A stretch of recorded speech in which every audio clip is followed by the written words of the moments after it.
Alright, so in this lesson we're going to learn how to make the second seventh pattern.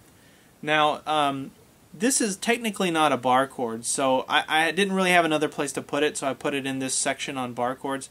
But what we're going to be making, the pattern we're going to make, there is no bar in it, so maybe that's a good thing for some of you out there. But it's a shape that you can use up and down the neck nonetheless.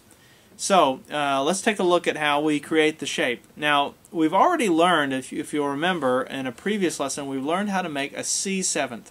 And if you haven't watched that, I actually do have a whole video on creating that C7th chord, so that may be a good refresher for you if you need to.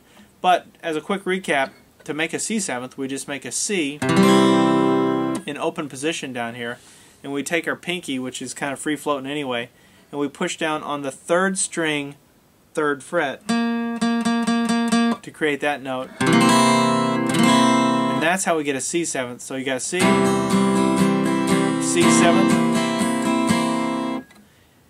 And what we're going to do is basically, if you can make that C7th, you've got the pattern. That is the pattern, the second pattern for making sevenths up and down the neck. So we can take that same pattern without moving our fingers at all. I mean, moving the pattern, and create all kinds of different seventh chords up and down the neck.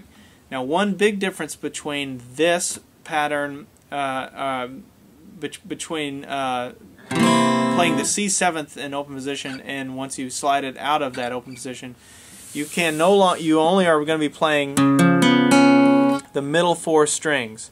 So you're not going to be playing the bottom sixth string, and you're not going to be playing the top, the first string. Only the middle four.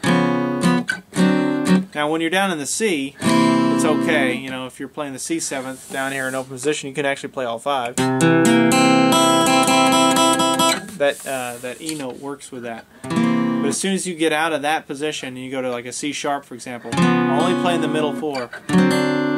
So here will be a D. So you got a C, C sharp, D, D sharp,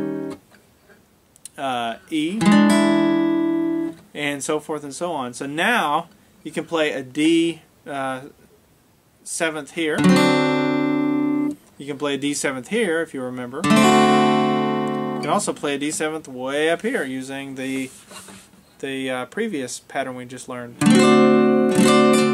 So what you can see this has done is this has opened a whole new set of possibilities for how you can make different chords up and down the neck.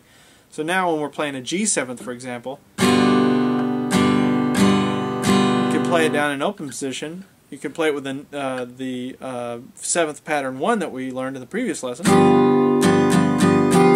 Or you can play it way up here with this new pattern. Sorry, up here. So it gives you, like I said, a whole new set of possibilities. You can imagine too, if you're playing a C, you would just hold that same pattern and slide it up the neck. I didn't do anything. I didn't move any fingers. I just moved them up the neck.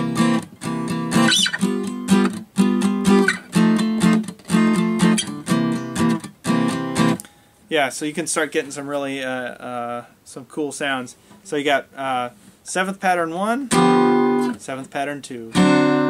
Remember with 7th pattern 2, only the middle 4. And with all those patterns, the world of possibilities is opened up to you in terms of creating chords when you're playing.